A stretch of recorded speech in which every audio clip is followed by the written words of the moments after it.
ನಮಸ್ಕಾರ ವಿದ್ಯಾರ್ಥಿಗಳೇ, ಶುಭ ಮುಂಜಾನೆ. ಹೇಗಿದ್ದೀರಿ? ಚೆನ್ನಾಗಿದ್ದೀರಾ? ನಿನ್ನೆ ನಾವು ಇದರ ಅಭ್ಯಾಸನ ಯಾವುದು ಬಹುಪದೋಕ್ತಿಯ ಅಭ್ಯಾಸವನ್ನು ವಿವರಿಸ್ತಾ ಇದ್ವಿ, ಮಾಡ್ತಾಯಿದ್ವಿ. ಅದರಲ್ಲಿ ನಿಮಗೆ ಒಂದು 2-3 ಮನೆ ಕೆಲಸ ಕೊಟ್ಟಿದ್ದೆ, ನೀವು ಮಾಡಿರಿ ಅಂತ ತಿಳ್ಕೊಂಡಿದ್ದೀನಿ. ಸೊ ಅದಕ್ಕಿಂತ ಮೊದಲೇ ನನ್ನ ಪರಿಚಯ. ನಾನು ಅಜಿತ್, ಗಣಿತ ಶಿಕ್ಷಕ. ಪ್ರೆಸೆಂಟ್ ಕ್ಲಾಸಿಗೆ ನಿಮಗೆ ಸುಸ್ವಾಗತ. ಇಲ್ಲಿ ನಿಮಗೆ ಬರೀ ಕೇವಲ ವಾರ್ಷಿಕ ಪರೀಕ್ಷೆಗೆ ಅಂಕಗಳನ್ನು ಗಳಿಸಲಿಕ್ಕಲ್ಲ, ನಿಮ್ಮ ಜ್ಞಾನಾಭಿವೃದ್ಧಿ ಮತ್ತು ನಿಮ್ಮ ಮೂಲ ಜ್ಞಾನವನ್ನು ವೃದ್ಧಿಸಲು ನಾವು ಪ್ರಯತ್ನ ಮಾಡ್ತೀವಿ. ಮತ್ತು ನಿಮ್ಮ ಭಾಷೆಯಲ್ಲಿ, ನಿಮಗೆ ತಿಳಿಯುವಂಥ ಭಾಷೆಯಲ್ಲಿ ನಾವು ಕ್ಲಾಸ್ ತೊಗೋತೀವಿ. ನೀವು ಇದು ಮನೋರಂಜನಾ ಪೂರ್ವಕವಾಗಿರ್ತದೆ, ನಿಮಗೆ ಎಂಟರ್ಟೈನ್ಮೆಂಟು ಇರ್ತದೆ. ಸೊ ಹೀಗಾಗಿ ಉಪಯೋಗ ತಗೋರಿ, ಸರಿನಾ? ಇದರಿಂದ ನಾವು ನಮ್ಮ ತರಗತಿಯನ್ನು ಆರಂಭಿಸೋಣ. ಸೊ ನಿನ್ನೆ ನಾವು ಅಭ್ಯಾಸ 2.2ರಲ್ಲಿ 1ನೇ ಮುಖ್ಯ ಪ್ರಶ್ನೆಯನ್ನು ಪೂರ್ತಿ ಅದರಲ್ಲಿ ಮಾಡ್ತಾಯಿದ್ವಿ. ಅದರಲ್ಲಿ ನಾನು ನಿಮಗೆ ಮನೆ ಕೆಲಸ ಕೊಟ್ಟಿದ್ದೆ 2 ಮತ್ತು 2, 4 ಮತ್ತು 6. ಸೊ ಇದನ್ನು ನೀವು ಮಾಡಿರಂತ ತಿಳ್ಕೊಂಡಿದ್ದೀನಿ. ಇಲ್ಲಾಂದರೆ ಇವತ್ತು ನಾವು ಅದನ್ನು ನೋಡೋಣ ಉತ್ತರಗಳನ್ನು, ಸರಿನಾ? ಏನಂತಿದೆ ಅದು? ನಾವು ಈ ಕೆಳಗಿನ ವರ್ಗ ಬಹುಪದೋಕ್ತಿಗಳ ಶೂನ್ಯತೆಗಳನ್ನು ಕಂಡುಹಿಡಬೇಕು ಮತ್ತು ಶೂನ್ಯತೆಗಳ ಸಹಗುಣಕಗಳ ನಡುವಿನ ಸಂಬಂಧವನ್ನು ತಾಳೆ ನೋಡಬೇಕು. 2ನೇದ್ದು ನಾನು ನಿಮಗೆ ಹೋಮ್ವರ್ಕ್ ಅಂತ ಕೊಟ್ಟಿದ್ದೆ. ಏನಿದೆ ಅದು? 4s² - 4s + 1. ಇಲ್ಲಿ ಮೊದಲು ಏನು ಮಾಡ್ಬೇಕು ನಾವು? ಇದರದ್ದು ಸಹಗುಣಕಗಳನ್ನು ಬರ್ಕೊಂಡ್ಬಿಡೋಣಂತೆ. ಏನೇನಿದೆ ಸಹಗುಣಕಗಳು ಅಂದರೆ s²ಗೆ ಸಹಗುಣಕ 4 ಇದೆ, 4. ಮತ್ತು sಗೆ ಏನಿದೆ? -4 ಇದೆ ಅಲ್ವಾ? ಮತ್ತು c ಅಂದರೆ ಯಾವುದು? 1, ಧನ 1. ಸರಿ, ಇದರ ಮೇಲೆ ನಾವೇನು ಮಾಡೋದು? ಮೊದಲು ಇದನ್ನು ನಾವು ಅಪವರ್ತನಗಳಾಗಿ ಮಾಡಿ, ಮಧ್ಯದ ಪದವನ್ನು ಬಿಡಿಸಿ ಅಪವರ್ತನಗಳನ್ನು ಮಾಡಿ ನಾವು ಶೂನ್ಯಕವನ್ನು ಕಂಡುಹಿಡಿಯೋದು. ಇದನ್ನು ಹೇಗೆ ಬರಿಬೋದು ನಾವು? ಹೇಗೆ ನಾವು ಮಧ್ಯದ ಪದ ಹೇಗೆ ನಾವು ಬಿಡಿಸ್ಕೋಬೇಕು? ಅದನ್ನು ಗುಣಲಬ್ಧ ಮಾಡಿದರೆ 4 ಬರಬೇಕು. ಆಮೇಲೆ ಕೂಡಿಸಿದರೆ -4 ಬರಬೇಕು. ಯಾವುದು ನಾವು ಇದಕ್ಕೆ ಸರಿ ಹೋಗ್ತದೆ? -2 -2 ಕೂಡಿಸಿದ್ರೆ ಏನು ಸಿಗುತ್ತೆ ನಿಮಗೆ? -4. ಗುಣಲಬ್ಧ ಮಾಡಿದರೆ ಏನು ಸಿಗುತ್ತೆ? -4. ಆ ಥರ ಬರ್ಕೊಂಡಂತೆ 4s² -2s -2s ಅಧಿಕ 1. ಇದನ್ನು 2 ಗುಂಪುಗಳಾಗಿ ಮಾಡೋದು. ಏನು ಸಿಗುತ್ತೆ ಇಲ್ಲಿ ಏನು ಸಾಮಾನ್ಯ ಇದೆ ಅದನ್ನು ತಗೋಬೇಕು. ಏನು ಸಾಮಾನ್ಯ ಇದೆ? 2s ಸಾಮಾನ್ಯ ಇದೆ. ತೆಗೆದಾಗ ಏನಾಗುತ್ತೆ? ಉಳಿಯೋದು 2s -1. ಇಲ್ಲಿ ಏನು ಸಾಮಾನ್ಯ ಇದೆ? ಏನೂ ಇಲ್ಲ ಅಂದರೆ 1 ಮಾತ್ರ, 1 ಅಂಕ ಸಾಮಾನ್ಯ ಇರುತ್ತೆ. -1 ಹೊರಗಡೆ ತೆಗೆಯೋಣಂತ. ಉಳಿಯುತ್ತೇನು? ಧನ 2s -1. ಇವೆರಡು ಒಂದೇ ಇರಬೇಕು. ಇವೆರಡರಲ್ಲಿ ಏನು ಸಾಮಾನ್ಯ? 2s -1. ಇನ್ನೊಂದೇನು ಉಳಿತು? 2s -1. ಈಗ ನೋಡಿ, 2 ಅಪವರ್ತನಗಳು ಒಂದೇ ಇದೆ ಅಲ್ವಾ? ಈಗ ನಾವು ಶೂನ್ಯತೆಗಳನ್ನು ಕಂಡುಹಿಡಿಯೋಣ. ಶೂನ್ಯತೆಗಳೇನು? ಇದನ್ನು ಅಪವರ್ತನಗಳನ್ನು 0ಗೆ ಸಮ ಮಾಡೋದು. ಹೇಗೆ ಕಂಡುಹಿಡಿಯೋದು? 2s -1 0ಗೆ ಸಮ, ಅಥವಾ ಇದನ್ನು ಇನ್ನೊಂದನ್ನು ಒಂದೇ ಇದೆ, 2s -1 0ಗೆ ಸಮ. ಹಾಗಾದರೆ s ಏನಾಗುತ್ತೆ? ಈಗ -1 ಈ ಕಡೆ ಬಂದರೆ ಧನ 1 ಆಗ್ತದೆ. 2 ಗುಣಲಬ್ಧ ಆಗಿದೆ, ಅದೇನಾಗುತ್ತೆ? ಭಾಗಲಬ್ಧ ಆಗ್ತದೆ. ಅಥವಾ 2 ಒಂದೇ ಬರ್ತದೆ ನಮಗೆ ಶೂನ್ಯತೆಗಳು. s ಸಮ 1/1 ಭಾಗಲಬ್ಧ 2 ಒಂದೇ ಬಂತು, ಇರ್ಬೋದು, ಬರುತ್ತೆ, ಅದೇನು ಸಮಸ್ಯೆ ಇಲ್ಲ. ಈಗ ಶೂನ್ಯತೆಗಳು ಬಂದು, ಇದರ ಶೂನ್ಯತೆಗಳು ಇದು ಅಂತ ಹೇಳ್ಬೋದು ನಾವು. ಅವು ಏನಂತ ಬರೀಬೇಕು ನಾವು? ಉತ್ತರ 1 ಭಾಗಲಬ್ಧ 2 ಮತ್ತು 1 ಭಾಗಲಬ್ಧ 2 ಇವು ಈ 4s² - 2s ಅಧಿಕ 1 ರ ಶೂನ್ಯತೆಗಳು. ಈ ಥರ ಉತ್ತರ ಬರಿಬೇಕು ನಾವು. ಉತ್ತರ ಬರೋದು ಅದನ್ನು ಒಂದು ಬಾಕ್ಸಲ್ಲಿ ಹಾಕಿದರೆ ಚೆನ್ನಾಗಿ ಕಾಣುತ್ತೆ. ಈ ಥರ ಬರೆದುಬಿಟ್ರೆ ಚೆನ್ನಾಗಿರುತ್ತೆ. ಇದೇ ಉತ್ತರ. ಆಮೇಲೆ ತಾಳೆ ನೋಡೋದು. ತಾಳೆ ಹೇಗೆ ನೋಡೋದು ನಾವು? ತಾಳೆ ಮೊದಲಿಗೆ ಏನು ನೋಡೋದು? ಶೂನ್ಯತೆಗಳ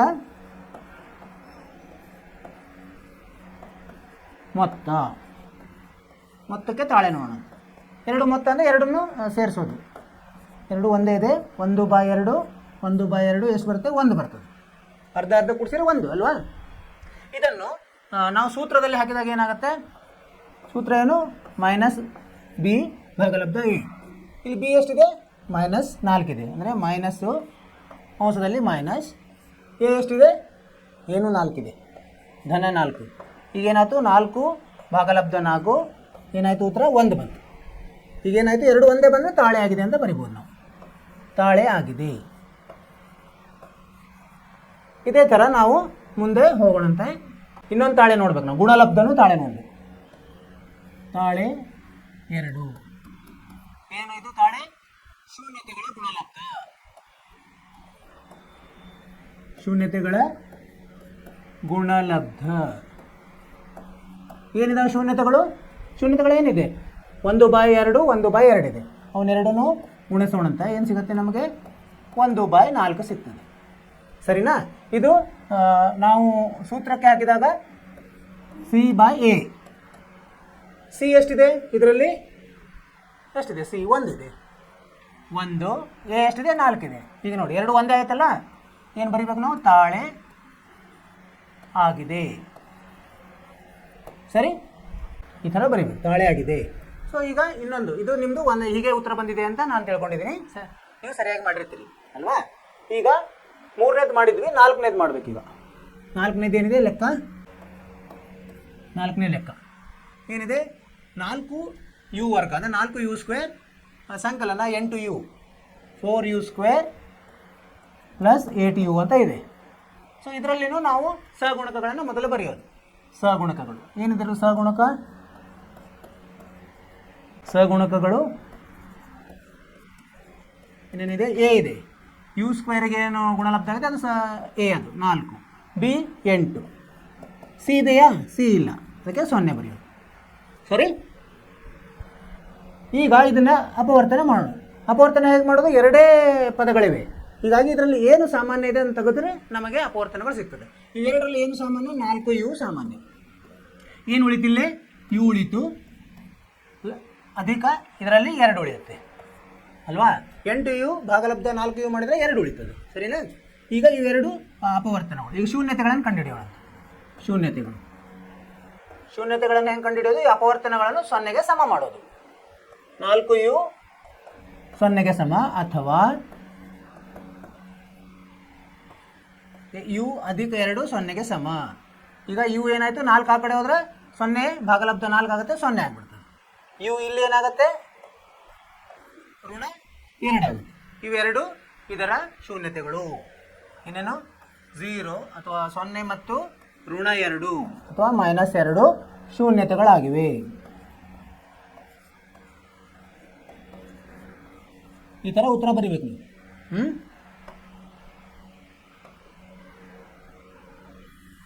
ನಿಮ್ದೆಲ್ಲ ಲೆಕ್ಕ ಆದಮೇಲೆ ಈ ಥರ ಉತ್ತರ ಬರೆದ್ರೆ ಚೆನ್ನಾಗಿ ಕಾಣುತ್ತೆ. ಇದಾದಮೇಲೆ ನಾವು ತಾಳೆ ನೋಡೋದು.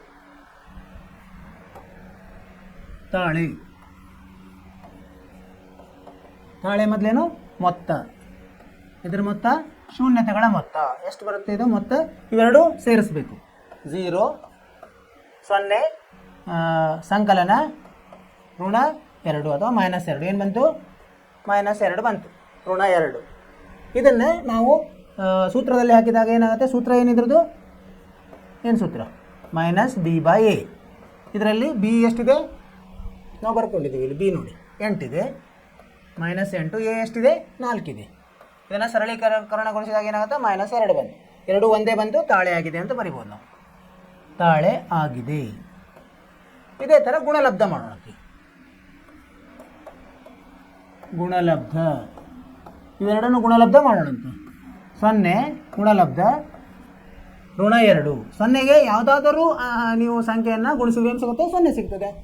0 ಅಂತ ಬರಿಬೋದು. ಇದನ್ನು ನಾವು ಸಮೀಕರಣ ಅಥವಾ ಸೂತ್ರದಲ್ಲಿ ಹಾಕಿದಾಗ ಏನಾಗುತ್ತೆ? c/a. ಸಿ ಎಷ್ಟಿದೆ ಇಲ್ಲಿ? ಸಿ 0 ಇದೆ. 0/a 4 0 ಆಯಿತು. ಅಂದರೆ ಇದು ತಾಳೆ ಆಯಿತು. ತಾಳೆ ಆಗಿದೆ. ಅರ್ಥ ಆಯಿತು ವಿದ್ಯಾರ್ಥಿಗಳೇ? ಈ ಥರ ಸರಳವಾಗಿದೆ ಲೆಕ್ಕ. ಮೊದಲು ಸಹಗುಣಕಗಳನ್ನು ಬರ್ಕೋಬೇಕು, ಅಪವರ್ತನಗಳನ್ನು ಮಾಡಬೇಕು, ಶೂನ್ಯತೆಗಳನ್ನು ಕಂಡುಹಿಡಬೇಕು.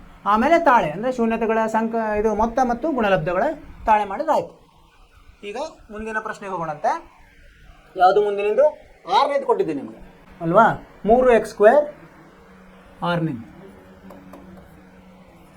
3x² -x -4. ಇಲ್ಲಿ ಇದನ್ನು ಮೊದಲು ಸಹಗುಣಕಗಳನ್ನು ಬರ್ಕೊಂಡು ಏನು ಎ ಎಷ್ಟಿದೆ 3 ಇದೆ, ಬಿ ಎಷ್ಟಿದೆ -1 ಇದೆ, ಸಿ ಎಷ್ಟಿದೆ -4 ಇದೆ. ಈಗ ಇದನ್ನು ಅಪವರ್ತನಗೊಳಿಸೋದು. ಏನು ಅಪವರ್ತನ? ಇದು ಇಲ್ಲಿ ಮಧ್ಯದ ಪದವನ್ನು ಬಿಡಿಸಬೇಕಾಗತ್ತೆ. ಮಧ್ಯದ ಪದ ಎಷ್ಟಿದೆ -1 ಅಥವಾ ಋಣ 1 ಇದೆ, ಅಂದರೆ ಅದು ಕೂಡಿಸಿದರೆ ಋಣ 1 ಬರಬೇಕು. ಗುಣಿಸಿದರೆ 3 ಗುಣಾಕಾರ -4 ಅಂದರೆ -12 ಬರಬೇಕು. ಅಂಥವು ಎರಡು ತೊಗೋಬೇಕು. ಏನೇನು ತೊಗೊಂಬೋಣ ನಾವು? 3x² -4x ಸಂಕಲನ x 3x. ನೋಡಿ ಇವೆರಡು ಸರಳಗೊಳಿಸಿದ್ರೆ -x ಬರ್ತಾ ಇರಬೇಕು. -4. ಇಲ್ಲಿ ಎರಡು ಗುಂಪುಗಳನ್ನು ಮಾಡೋಣಂತೆ. ಮಾಡಿದಾಗ ಇಲ್ಲಿ ಏನು ಸಾಮಾನ್ಯ ಇದೆ? x ಸಾಮಾನ್ಯ ಇದೆ. ಉಳಿಯುತ್ತೇನು? 3x -4 ಉಳಿಯುತ್ತೆ. ಇಲ್ಲಿ ಏನೂ ಇಲ್ಲ ಅಂದರೆ 1 ತೊಗೊಳ್ಳೋದು. 1 3x -4. ಇವೆರಡರಲ್ಲಿ ಏನು ಸಾಮಾನ್ಯ? 3x -4. ಉಳಿತೇನು? x ಸಂಕಲನ 1. ಇವೆರಡು ಅಪವರ್ತನಗಳು. ಸರಿ. ಸೊ ಈ ಅಪವರ್ತನ ನೀವು 9ನೇ ಕ್ಲಾಸ್ನಲ್ಲೇ ಕಲ್ತಿದ್ದೀರಿ. ಈಗ ನಾವೇನು ಮಾಡೋಣ? ಈಗ ಶೂನ್ಯತೆಗಳನ್ನು ಕಂಡುಹಿಡಿಯೋಣ. ಶೂನ್ಯತೆಗಳು ಹೇಗೆ ಕಂಡುಹಿಡಿಯೋದು? ಶೂನ್ಯತೆಗಳನ್ನು ಇವೆರಡು ಅಪವರ್ತನಗಳನ್ನು 0ಗೆ ಸಮ ಮಾಡೋದು. 3x ಋಣ 4 0ಗೆ ಸಮ, ಅಥವಾ x ಸಂಕಲನ 1 0ಗೆ ಸಮ. ಇದೇನಾಗುತ್ತೆ? x ಇಲ್ಲಿ ಈಗ ಋಣ 4 ಈ ಕಡೆ ಬಂದರೆ ಏನಾಗುತ್ತೆ? ಧನ 4 ಆಗುತ್ತೆ. 3 ಗುಣಲಬ್ಧ ಏನಾಗುತ್ತೆ? ಭಾಗಾಕಾರ ಆಗುತ್ತೆ. ಇಲ್ಲಿ x ಏನಾಗುತ್ತೆ? ಋಣ 1 ಆಗುತ್ತೆ. ಹೀಗಾಗಿ ಇವೆರಡು ಶೂನ್ಯತೆಗಳು ಇಲ್ಲಿ ಬರೀಬೇಕು ನಾವು. 4 ಭಾಗಲಬ್ಧ 3 ಮತ್ತು ಋಣ 1 ಇವು ಶೂನ್ಯತೆಗಳು. ಇದನ್ನು ನಾವೇನು ಮಾಡೋಣ ಅಂತ ಚೌಕದಲ್ಲಿ ಇಡೋಣ.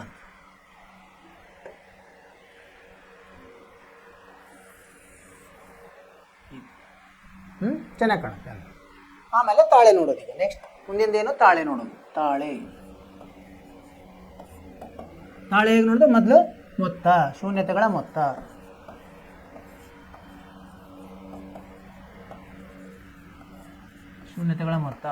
ಎರಡು ಶೂನ್ಯಗಳನ್ನು ಕೂಡಿಸೋದು. 4/3 ಸಂಕಲನ -1 ಅಂದರೆ 4/3 -1 ಏನು ಬರುತ್ತೆ? ಇದು ಲಸ 3 ಬರ್ತದೆ. 3 1 3, 4 -3 1 ಬರ್ತದೆ. 1/3 ಬಂತು. ಅದೇ ಥರ ಇದನ್ನು ಸೂತ್ರದಲ್ಲಿ ಹಾಕಿದಾಗ -b/a. ಬಿ ಎಷ್ಟಿದೆ? ಇಲ್ಲಿ ಬರ್ಕೊಂಡಿವಿ. ಕೌಂಸದಲ್ಲಿ -1. ಎ ಎಷ್ಟಿದೆ? 3 ಇದೆ. ಎಷ್ಟು ಬಂತು? 1/3 ಬಂತು. ಅಂದರೆ ಏನು ಬರಿಬೋದು ನಾವು? ಇವೆರಡು ನೋಡಿದರೆ ತಾಳೆ ಆಗಿದೆ ಅಂತ ಬರಿಬೋದು. ಸಂಬಂಧ ತಾಳೆ ಆಗಿದೆ. ಅದೇ ಥರ ಶೂನ್ಯತೆಗಳ ಗುಣಲಬ್ಧ.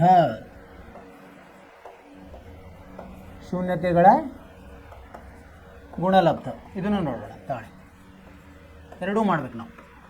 ಗುಣಲಬ್ಧ ಮಾಡಿದಾಗ 4 ಭಾಗಲಬ್ಧ 3 ಗುಣಾಕಾರ ಋಣ 1 ಎಷ್ಟು ಬಂತು? ಋಣ 4 ಭಾಗಲಬ್ಧ 3.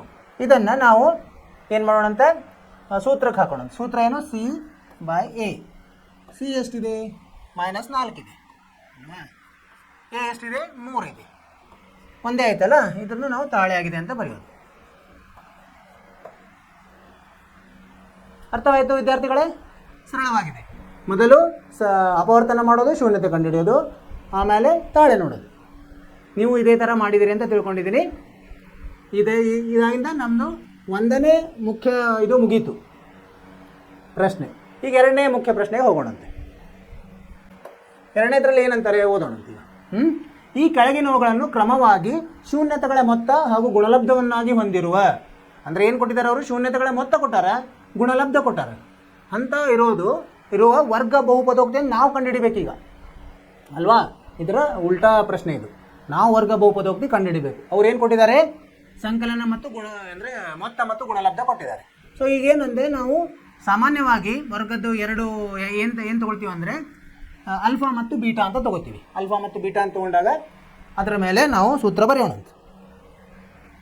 ಏನಂದರೆ ಅಲ್ಫಾ ಮತ್ತು ಬೀಟಾ ಇವು ಶೂನ್ಯತೆಗಳಾಗಿರಲಿ.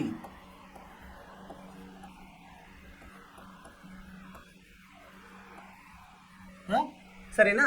ಈಗ ಮೊತ್ತ ಕೊಟ್ಟಿದ್ದಾರೆ. ಮೊತ್ತ ಅಂದರೆ ಏನು ಕೊಟ್ಟಿದ್ದಾರೆ ಅವರು? ಅಲ್ಫಾ ಪ್ಲಸ್ ಬೀಟಾ ಕೊಟ್ಟಿದ್ದಾರೆ. ಎಷ್ಟು ಕೊಟ್ಟಿದ್ದಾರೆ? 1/4 ಕೊಟ್ಟಿದ್ದಾರೆ. ಮತ್ತು ಋಣ 1 ಕೊಟ್ಟಿದ್ದಾರೆ. ಅದೇನು? ಗುಣಲಬ್ಧ.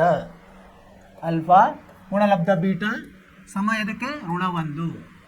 ಈಗ ಅಲ್ಫಾ ಮತ್ತು ಬೀಟಾಗೆ ಸೂತ್ರ ಏನು? -b/a. ಅದನ್ನು ಇಲ್ಲಿ ಹಾಕೋಣ. -b/a ಸಮ 1/4. ಇದು ಅಲ್ಫಾ ಬೀಟಾ ಅಂದ್ರೇನು? c/a. c/a ಅಂದರೆ ಎಷ್ಟು ಬರುತ್ತೆ? ಎಷ್ಟು ಕೊಟ್ಟಿದ್ದಾರೋ? -1 ಕೊಟ್ಟಿದ್ದಾರೆ ಅಲ್ವಾ? ಈಗ ಏನು ಮಾಡೋಣಂತೆ? b/a ಅನ್ನು ಕಂಡುಹಿಡಿಯೋಣ. b/a ಹೇಗೆ ಕಂಡುಹಿಡಿಯೋದು? ಇದು ಋಣ ಈ ಕಡೆ ಹೋಗುತ್ತೆ, ಇದು ಋಣ 1/4 ಆಗುತ್ತೆ. ಇಲ್ಲಿ c/a ಅದೇ ಇದೆ. c/a -1/1 ಅಂತ ಬರಿಬೋದು ನಾವು ಅಲ್ವಾ? ಎಲ್ಲ ಒಂದೇ. 1ರಿಂದ ಭಾಗಿಸಿದ್ರೆ ಅದೇ ಬರ್ತದೆ. ಸೊ ಈಗ ನೋಡಿ, ಇಲ್ಲಿ ಏನು ಮಾಡಬೇಕಂದ್ರೆ ನಾವು ಇಲ್ಲಿ ಎ ಬೇರೆ ಇದೆ, ಇಲ್ಲಿ ಎ ಬೇರೆ ಇದೆ. ಇದನ್ನು ಒಂದೇ ಥರ ಮಾಡ್ಕೋಬೇಕು. ಹೇಗೆ ಮಾಡೋದು ನಾವು? ಇದನ್ನು -4/4 ಅಂತ ಬರಿಬೋದು ನಾವು ಅಲ್ವಾ? ಉತ್ತರ ಒಂದೇ ಬರ್ತದೆ. ಯಾಕಂದರೆ ಇವು ಏನು ಛೇದಗಳನ್ನು ಒಂದೇ ಮಾಡಿಕೊಂಡ್ರೆ ನಮಗೆ ಸರಳವಾಗ್ತದೆ. ಈಗ ನೋಡಿ, ಎ ಇಲ್ಲೂ ಎಷ್ಟಾಯಿತು? 4 ಆಯಿತು. ಇಲ್ಲೂ ಎ 4 ಆಯಿತು. ಅದಕ್ಕೆ ನಾವೇನು ಬರಬೇಕು? ಸಹಗುಣಕಗಳು. ಎಷ್ಟಾಯ್ತು? ಈಗ ಎ 4 ಆಯಿತು. ಮತ್ತು ಇಲ್ಲಿ ಬಿ ಎಷ್ಟಾಗುತ್ತೆ? -1 ಆಯಿತು. ಸಿ ಎಷ್ಟಾಗುತ್ತೆ? -4 ಆಯಿತು. ಇದರಿಂದ ನಾವು ಈಗ ಮೂಲ ರೂಪದ ವರ್ಗಮೂಲ ರೂಪ ಬರಿಬೋದು. ವರ್ಗ ಬಹುಪದೋಕ್ತಿಯ ಮೂಲ ರೂಪ ಹೆಂಗಿದೆ? ವರ್ಗ ಬಹುಪದೋಕ್ತಿ ಹೇಗೆ ಬರಿತೀವಿ ನಾವು ಮೂಲ ರೂಪದಲ್ಲಿ? ax² + bx + c ಅಂತ ಬರಿತೀವಿ. ಇಲ್ಲಿ ಎ ಮತ್ತು ಎ ಬಿ ಸಿ ಇದೆಯಲ್ಲ, ಈ ಸಹಗುಣಕಗಳನ್ನು ಇಲ್ಲಿ ಆದೇಶಿಸೋಣ. ಅಂದರೆ ಏನಾಯ್ತು? ಈಗ ಎ ಇದ್ದಲ್ಲಿ 4x², ಬಿ ಇದ್ದಲ್ಲಿ -x, ಬಿ ಇದ್ದಲ್ಲಿ -1 ಅಂದರೆ -x ಆಯಿತು, -4. ಸೊ ಇದು ಏನಾಯಿತು? ನಮ್ಮ ಉತ್ತರ. ಇದೇ ಉತ್ತರ. ಸರಿ ಇದೆಯಾ? ನೋಡಿ, ಈಗ ಎರಡನೇ ಪ್ರಶ್ನೆಗೆ ಹೋಗೋಣ.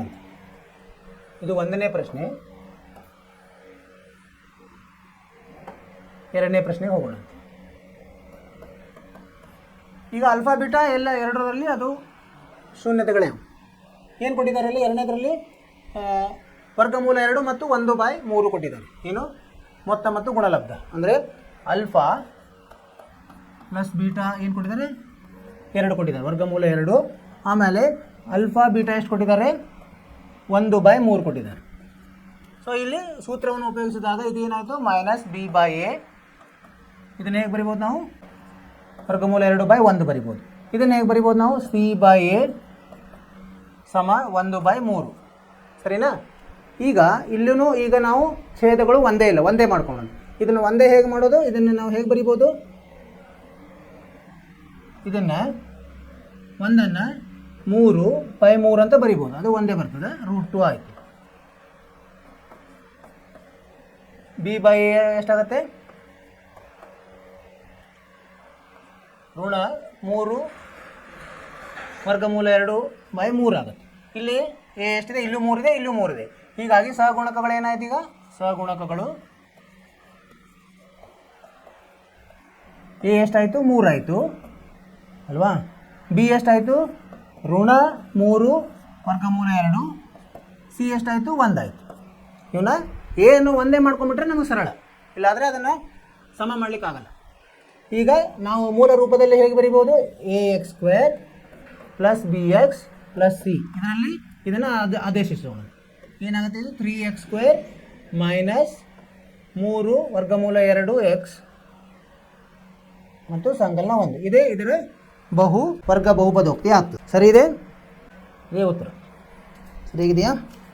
ಅರ್ಥವಾಯ್ತಲ್ಲ? ಮೊದಲೇನು ಮಾಡೋದು? ಅದನ್ನು ಸೂತ್ರಕ್ಕೆ ಅವರು ಕೊಟ್ಟಿದ್ದಾರೆ. ಏನು? ಸಂಕಲನ ಅಂದರೆ ಮೊತ್ತ ಮತ್ತು ಗುಣಲಬ್ಧ ಕೊಟ್ಟಿದ್ದಾರೆ.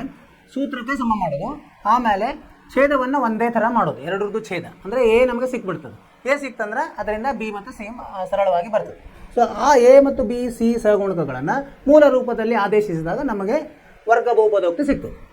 ಸರಿ, ಮುಂದಿನ ಲೆಕ್ಕಕ್ಕೆ ಹೋಗೋಣ ಅಂತ. ಈಗ ಎಷ್ಟಾಯಿತು? 2 ಆಯಿತು.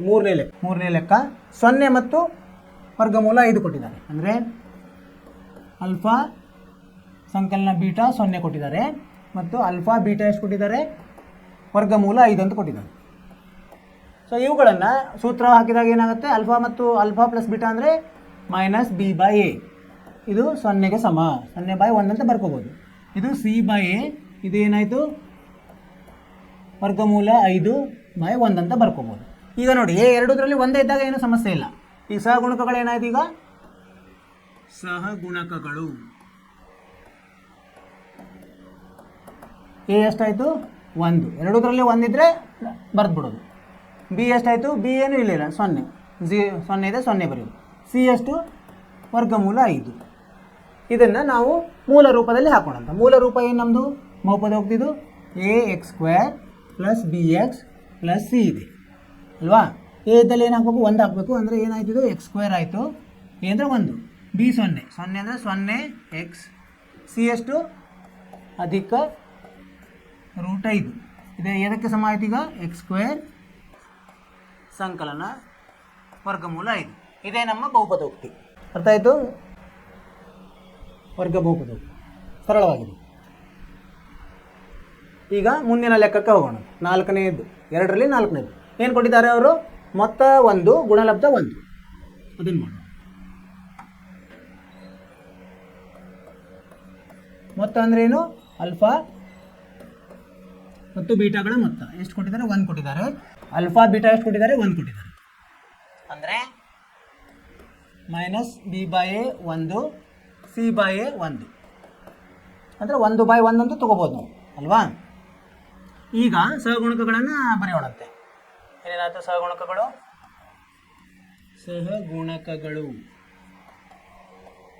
ಎ ಎಷ್ಟಾಯಿತು, 2 ಒಂದೇ ಇದೆ ಅಂದರೆ a 1 ಅಂತ ಬರೆಯೋದು. 2ರಲ್ಲಿ ಒಂದೇ ಇದ್ದರೆ ಅದನ್ನೇ ಬರೆದ್ಬಿಡೋದು. ಬಿ ಎಷ್ಟಾಗುತ್ತೆ, ಇಲ್ಲಿ -b 1ಕ್ಕೆ ಸಮ ಆಗಿದೆ, ಬಿ ಏನಾಗುತ್ತೆ -1 ಆಗುತ್ತೆ, ಅಂದರೆ ಋಣ 1. ಸಿ ಎಷ್ಟಾಗುತ್ತೆ 1. ಈಗ ಮೂಲ ರೂಪದಲ್ಲಿ ಇದನ್ನು ಆದೇಶಿಸೋಣ. ಮೂಲ ರೂಪ ಏನು, ax² + bx + c. ಇದರಲ್ಲಿ ಆದೇಶಿಸಿದಾಗ ಏನು ಬರುತ್ತೆ, ಎ ಇದ್ದಲ್ಲಿ 1 ಹಾಕಿದರೆ x² ಆಯಿತು, 1 × x², x² -1 ಇಂಟು ಗುಣಲಬ್ಧ x ಅಂದರೆ -x ಆಯಿತು, ಸಿ ಸಂಕಲನ 1. ಇದು ಇದರ ಮೂಲ ರೂಪ.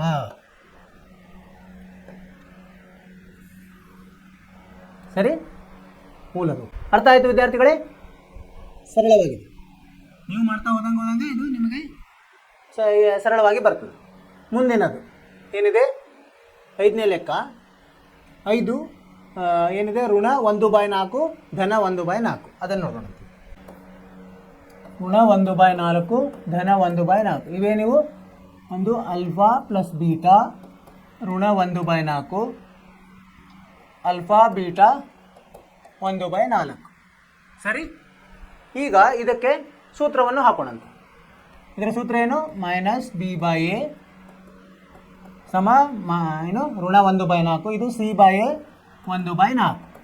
ಸರಿ, ಈಗ ಇದರಿಂದ ಏನಾಗುತ್ತೆ, ಇದು ಮೈನಸ್ ಅಂದರೆ 2 ಹೋಗ್ಬಿಡುತ್ತೆ, ಬಿ ಅಂದರೆ 1 ಆಗುತ್ತೆ, ಎ 4 ಆಗುತ್ತೆ, ಇಲ್ಲಿ ಸಿ 1 ಆಗುತ್ತೆ. ಇದರಿಂದ ಸಹಗುಣಕಗಳನ್ನು ಬರಿಬೋದು ನಾವು. ಸಹಗುಣಕಗಳು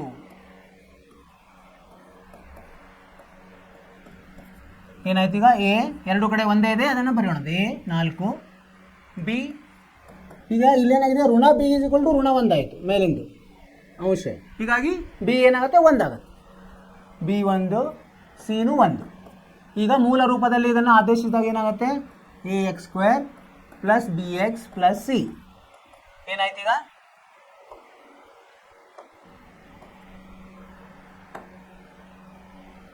ಎ ಇದ್ದಲ್ಲಿ 4x² + x + 1 ಆಯಿತು. ಎ ಇದ್ದಲ್ಲಿ 4 ಹಾಕೋದು, 4x² ಆಯಿತು. ಪಿ ಇದ್ದಲ್ಲಿ 1 ಹಾಕಿದಾಗ 1 × x x ಆಗುತ್ತೆ, ಸಿ ಯಲ್ಲಿ +1 ಆಯಿತು. ಇದು ಇದರ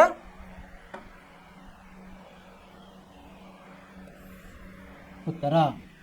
4x² + x + 1 ಇದು ಇದರ ಬಹುಪದೋಕ್ತಿ. 5ನೇದು ಆಯ್ತು. ಈಗ 6ನೇದು ಏನು ಕೊಟ್ಟಾರೆ, 4 1 ಕೊಟ್ಟಿದ್ದಾರೆ. 6ನೇದು 4 1 ಅಂದರೆ ಆಲ್ಫಾ + ಬೀಟಾ ಎಷ್ಟು ಕೊಟ್ಟಿದ್ದಾರೆ, 4 ಕೊಟ್ಟಿದ್ದಾರೆ. ಆಲ್ಫಾ ಬೀಟಾ ಎಷ್ಟು ಕೊಟ್ಟಿದ್ದಾರೆ, 1 ಕೊಟ್ಟಿದ್ದಾರೆ. ಸರಿನಾ, ಸರಿಯಾಗಿದೆಯಲ್ಲ. ಈಗ ಏನು ಮಾಡೋಣಂತೆ, ನಾವು ಸೂತ್ರವನ್ನು ಹಾಕೋಣಂತೆ. -b/a ಸಮ 4/1 ಅಂತ ಬರಿಬೋದಲ್ಲ. 4/1 ಅಂದ್ರೆ ಒಂದೇ, 4 ಅಂದ್ರೆ ಒಂದೇ. ಯಾಕಂದರೆ ಎ ಕಂಡುಹಿಡಲಿಕ್ಕೆ ಅದನ್ನು ಬರೆದ್ರೆ ನಮಗೆ ಸರಳವಾಗಿ ಗೊತ್ತಾಗುತ್ತೆ. ಇದು ಏನು ಸೂತ್ರ, c/a. ಇದನ್ನು ನಾವು 1/1 ಅಂತ ಬರಿಬೋದು. ಇಲ್ಲಿ ಇದರಿಂದ ಸಹಗುಣಕಗಳನ್ನು ಬರಿಬೋದಾ. ಸಹಗುಣಕಗಳು. ಇನ್ನು ನೀವು ಎ ಎಷ್ಟು ಎರಡು ಕಡೆ ಒಂದೇ ಇದೆ ಅದನ್ನು ಬರಿಬೋದು. ಎ ಒಂದಕ್ಕೆ ಸಮ, ಬಿ ಏನಿದೆ ಇಲ್ಲಿ ಋಣ ಬಿ ಸಮ ನಾಲ್ಕಕ್ಕೆ ಇದೆ, ಧನ 4. ಬಿ ಏನಾಗುತ್ತೆ ಋಣ 4 ಆಗುತ್ತೆ ಅಷ್ಟೇ. ಬಿ ಋಣ 4 ಆಯಿತು. ಸಿ ಎಷ್ಟಾಯಿತು ಧನ 1. ಇದನ್ನು ಮೂಲ ರೂಪದಲ್ಲಿ ಬರೆದಾಗ ವರ್ಗ ಬಹುಪದೋಕ್ತಿಯ ಆದೇಶಿಸೋಣ. ಇದನ್ನು ನೆನಪಿಡ್ರಿ. ಏನು ಬರುತ್ತೆ, ಎ ಇದ್ದಲ್ಲಿ 4 ಹಾಕಿದಾಗ 1 ಗುಣಲಬ್ಧ x² ಅಂದರೆ x² ಬಂತು. ಬಿ ಎಷ್ಟಿದೆ ಮೈನ್ ಅಂದರೆ ಋಣ 4 ಇದೆ, ಋಣ 4 ಇಂಟು ಎಕ್ಸ್ ಋಣ 4x ಆಯಿತು. ಸಿ 1. ಇದು ಇದರ ಬಹುಪದೋಕ್ತಿ.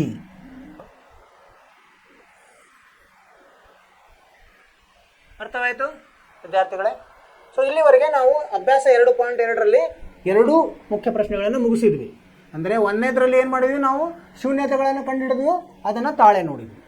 2ನೇದರಲ್ಲಿ ಶೂನ್ಯತೆಗಳು ಕೊಟ್ಟಿದ್ದಾರೆ, ಶೂನ್ಯತೆಗಳ ಮೊತ್ತ ಕೊಟ್ಟಿದ್ದಾರೆ, ಶೂನ್ಯತೆ ಕೊಟ್ಟಿಲ್ಲ, ಶೂನ್ಯತೆಗಳ ಮೊತ್ತ ಮತ್ತು ಗುಣಲಬ್ಧ ಕೊಟ್ಟಿದ್ದಾರೆ. ಅವುಗಳ ಉಪಯೋಗ ತಗೊಂಡು ಸೂತ್ರದ ಸಹಾಯದಿಂದ ನಾವು ಬಹುಪದೋಕ್ತಿಯನ್ನು ರಚಿಸಿದ್ವಿ. ಸಹಗುಣಕಗಳನ್ನು ಕಂಡುಹಿಡಿದು ಮೂಲ ರೂಪದಲ್ಲಿ ಅದನ್ನು ಆದೇಶಿಸಿದಾಗ ನಮಗೆ ಬಹುಪದೋಕ್ತಿ ಬಂತು. ನಿಮಗಿದೆಲ್ಲ ಅರ್ಥ ಆಗಿದೆ ಅಂತ ತಿಳ್ಕೊಂಡಿದ್ದೀನಿ. ಏನಾದರೂ ನಿಮಗೆ ಸಂದೇಹ ಇದ್ದರೆ ನೀವು ನಮಗೆ ಮೆಸೇಜ್ ಕಳಿಸ್ಬೋದು, ನಾವು ನಿಮಗೆ ಅದರ ಉತ್ತರವನ್ನು ಕೊಡ್ತೀವಿ. ಸರಿನಾ? ನೀವು ಮನೆಯಲ್ಲಿ ಮತ್ತೆ ಇದನ್ನು ನಿಮ್ಮ ಸ್ವಂತ ಇದರಿಂದ ಮಾಡಿ, ನೋಡಿ ಮಾಡಬೇಡಿ, ಸ್ವಂತ ಬುದ್ಧಿಯಿಂದ ಇದನ್ನು ಪೂರ್ತಿ ಮಾಡಿ ನೀವು ಅದನ್ನು ಪರೀಕ್ಷಿಸಿರಿ.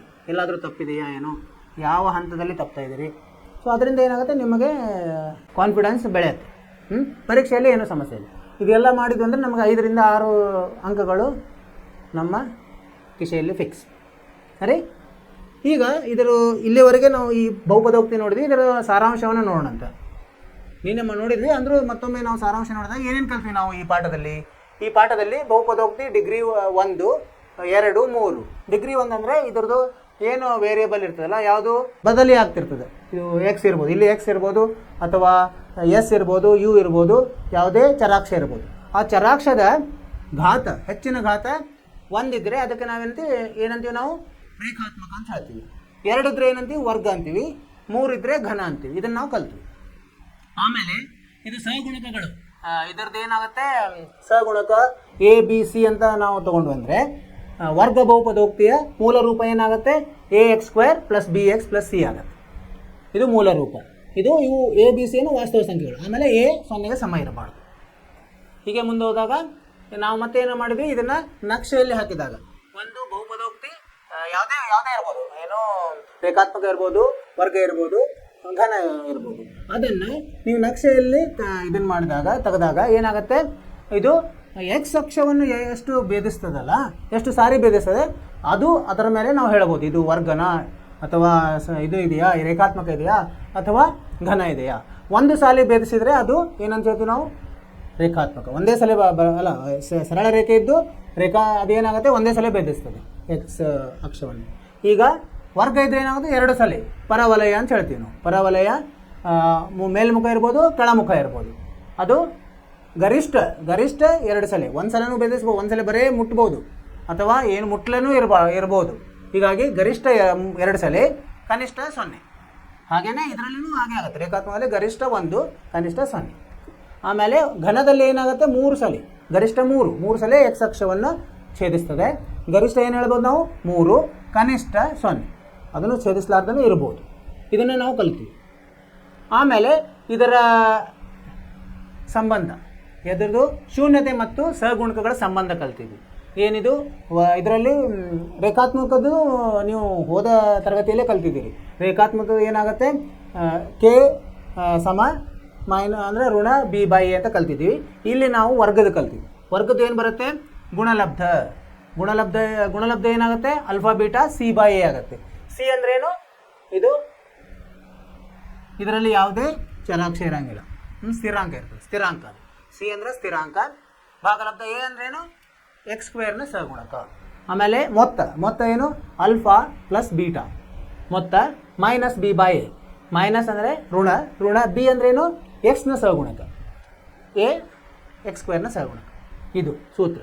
ಅದೇ ಥರ ಘನ ಬಹುಪದೋಕ್ತಿದು ಏನಾಗುತ್ತೆ, ಇಲ್ಲಿ ಇದು ನಿಮ್ಮ ಅಭ್ಯಾಸಕ್ಕೆ ಅಂದರೆ ಪರೀಕ್ಷೆಗೆ ಬರೋದಿಲ್ಲ ಅಂದರೂ ನಿಮ್ಮ ತಿಳುವಳಿಕೆಗೋಸ್ಕರ ಮೊದಲು ಮೊತ್ತ alpha plus beta plus gamma ಏನಾಗುತ್ತೆ ಮೈನಸ್ ಬಿ ಬೈ ಇಲ್ಲಿ ಬಿ ಏನಾಗುತ್ತೆ ಹೇಳಿ ಬಿ ಇದು ಎಕ್ಸ್ ಸ್ಕ್ವೇರ್ನ ಸಹಗುಣಕ ಆಗುತ್ತೆ. ಆಮೇಲೆ ಇನ್ನೊಂದು ಬರ್ತದೆ ಏನು ಸಂಬಂಧ alpha beta plus beta gamma plus gamma alpha ಇದು ಏನು ಸಿ ಬೈ ಎ ಇಲ್ಲಿ ಸಿ ಏನಾಗುತ್ತೆ ಎಕ್ಸ್ನ ಸಹಗುಣಕ ಬೈ ಎ ಇಲ್ಲಿ ಎಕ್ಸ್ ಕ್ಯೂಬ್ನ ಸಹಗುಣಕ ಆಗುತ್ತೆ. ಎರಡು ಕಡೆ ಎ ಆದರೆ ವರ್ಗದಲ್ಲಿ ಎ ಅಂದರೆ ಎಕ್ಸ್ ಸ್ಕ್ವೇರು ಇಲ್ಲಿ ಎ ಅಂದರೆ ಎಕ್ಸ್ ಕ್ಯೂಬ್ನ ಸಹಗುಣಕ ಆಗುತ್ತೆ. ಅದೇ ಥರ ಅಲ್ಫಾ ಬೀಟಾ ಗ್ಯಾಮಾ ಮೂರುಗಳ ಗುಣಲಬ್ಧ ಏನು ಬರುತ್ತೆ minus D by A D ಅಂದ್ರೇನು ಸ್ಥಿರಾಂಕ ಭಾಗಲಬ್ಧ ಎಕ್ಸ್ ಕ್ಯೂಬ್ನ ಸಹಗುಣಕ. ಇದನ್ನೆಲ್ಲ ನಾವು ಕಲ್ತೀವಿ. ಇದೆಲ್ಲ ನಿಮಗೆ ಚೆನ್ನಾಗಿ ಅರ್ಥ ಆಗಿದೆ, ನೀವೆಲ್ಲ ಮನನ ಮಾಡಿರಿ ಅಂತ ತಿಳ್ಕೊಂಡಿದ್ದೀನಿ. ಮಾಡಿರಿ ಏನು ಇದನ್ನು ಚೆನ್ನಾಗಿ ಅಭ್ಯಾಸ ಮಾಡಿರಿ, ನಿಮಗೆ ಏನೂ ಸಮಸ್ಯೆ ಆಗೋದಿಲ್ಲ. ಇದರ ಮೇಲೆ ನಾವು ಮುಂದೆ ಏನು ಮಾಡೋಣಂತೆ ಹಿಂದಿನ ವರ್ಷಗಳಲ್ಲಿ ಕೆಲವೊಂದು ಪ್ರಶ್ನೆಗಳು ಬಂದಿರ್ತವೆ ಅಲ್ವಾ, ಆ ಪ್ರಶ್ನೆಗಳನ್ನು ಈಗ ಬಿಡಿಸೋಣ, ಒಂದೊಂದಾಗಿ ಬಿಡಿಸೋಣಂತೆ. ಈಗ ನೋಡಿ 2020 ಈ ವರ್ಷದ್ದು ವಾರ್ಷಿಕ ಪರೀಕ್ಷೆ ಮುಗಿತಿಲ್ಲ, ಅದರಲ್ಲಿ 1ನೇ ಪ್ರಶ್ನೆ ಒಂದು ರೇಖಾತ್ಮಕ ಬಹುಪದೋಕ್ತಿಯ ಮಹತ್ವದ ಘಾತ ಅಂದರೆ ಒಂದು ರೇಖಾತ್ಮಕ ಕಲ್ತಿದ್ದೀರಲ್ಲ ನೀವು ಎ ಎಕ್ಸ್ ಪ್ಲಸ್ ಬಿ ಅದ ಮೂಲ ರೂಪ ಅದರ ಮಹತ್ತಮ ಗಾತ್ರ ಎಷ್ಟು ಘಾತ ಅಂದರೆ ಡಿಗ್ರಿ ಅಂತ ಹೇಳ್ತೀವಿ. ಅದು ಎಷ್ಟು ಅಂತ ಕೇಳಿದ್ದಾರೆ. ಅದು ಎಷ್ಟು ಇರುತ್ತೆ ಒಂದೇ ಇರ್ತದೆ ಅದಕ್ಕೆ 1 ಅಂಕಗಳು ಸರಿನಾ. ಈಗ ಎರಡನೇದು ನೋಡಿ, ಇಲ್ಲಿ ಒಂದು ಇದು ಕೊಟ್ಟಿದ್ದಾರೆ, ನಕ್ಷೆ ಕೊಟ್ಟಿದ್ದಾರೆ. ಕೊಟ್ಟಿರುವ ನಕ್ಷೆಯಲ್ಲಿ y = ಪಿ ಎಕ್ಸ್ನ ಬಹುಪದೋಕ್ತಿ ಶೂನ್ಯತೆಗಳು ಬರೀರಿ. ಶೂನ್ಯತೆಗಳು ಎಷ್ಟು? ಶೂನ್ಯತೆಗಳನ್ನು ಹೆಂಗೆ ಬರೆಯೋದು ನಾವು ಈ ಥರ. ಈಗ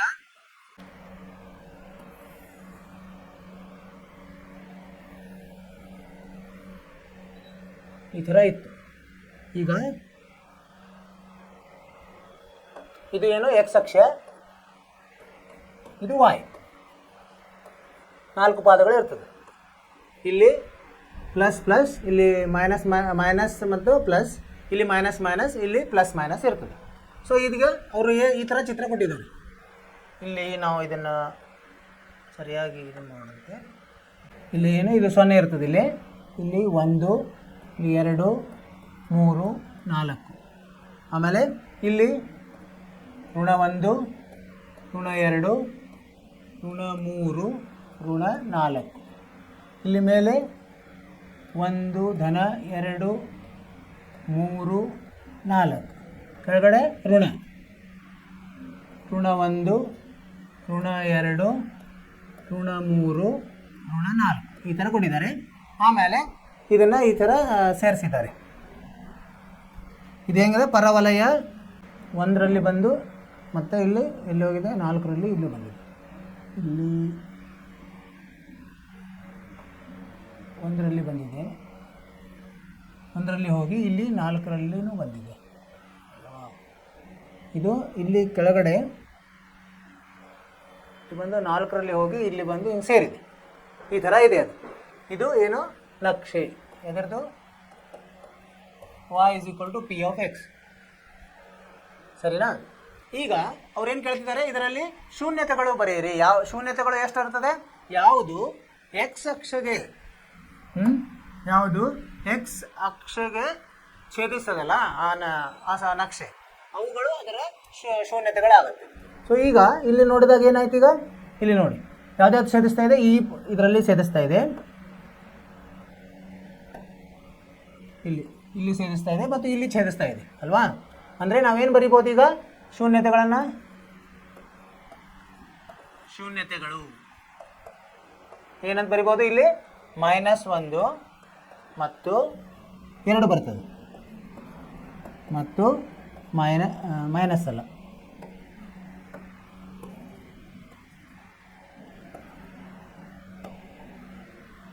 ಮತ್ತು 4 ಇವೆರಡು ಇದರ ಶೂನ್ಯತೆಗಳು.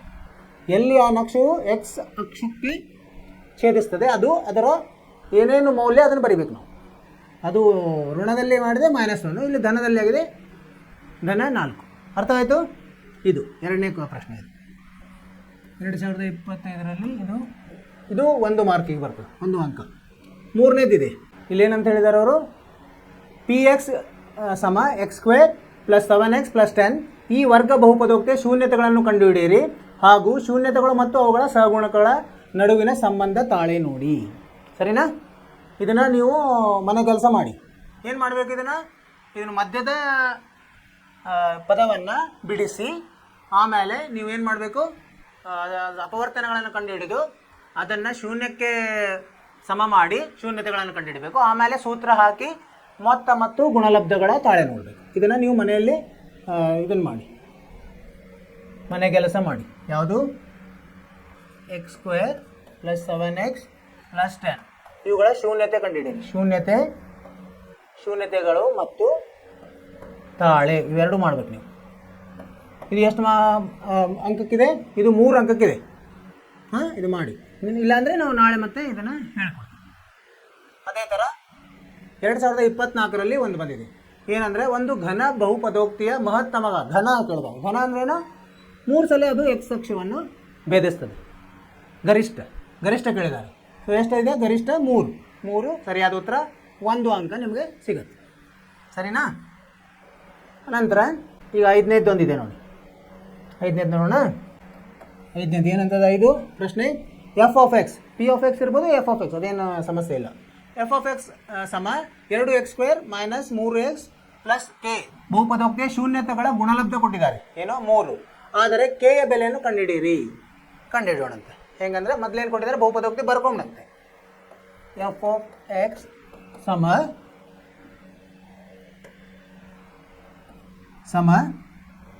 2x² -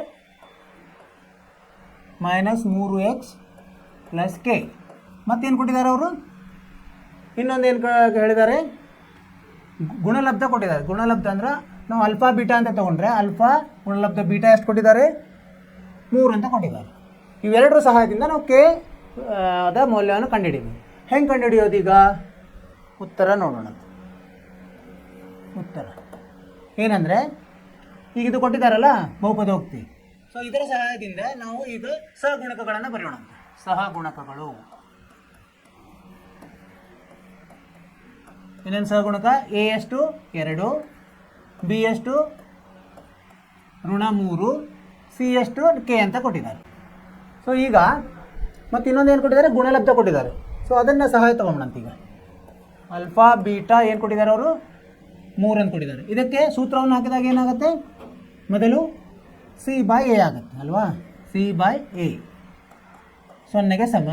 ಸರಿ ಅಲ್ಲ, 3ಕ್ಕೆ ಸಮ. c ಏನಿದೆ? k ಇದೆ. k/a ಎಷ್ಟಿದೆ? 2 ಇದೆ. ಸಮ 3. ಈ 2 ಇಲ್ಲಿ ತೊಗೊಂಡೋದ್ರೆ ಏನಾಗುತ್ತೆ? k ಸಮ 2 ಗುಣಲಬ್ಧ 3 6. ಅಂದರೆ 6 ಸರಿಯಾದ ಉತ್ತರ. ಇದೇ ಉತ್ತರ.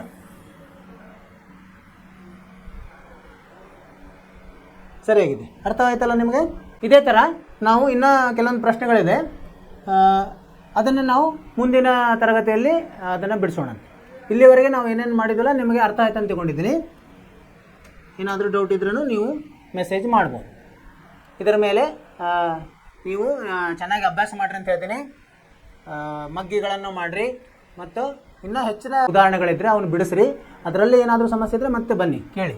ಹಾಂ, ಚೆನ್ನಾಗಿ ಅಭ್ಯಾಸ ಮಾಡಿರಿ. ನಿಮ್ಮನ್ನು ನೀವು ಕಾಳಜಿ ತಗೊಳ್ರಿ. ಮುಂದಿನ ತರಗತಿಯಲ್ಲಿ ಭೇಟಿ ಆಗೋಣ. ಅಲ್ಲಿವರೆಗೆ ಧನ್ಯವಾದಗಳು.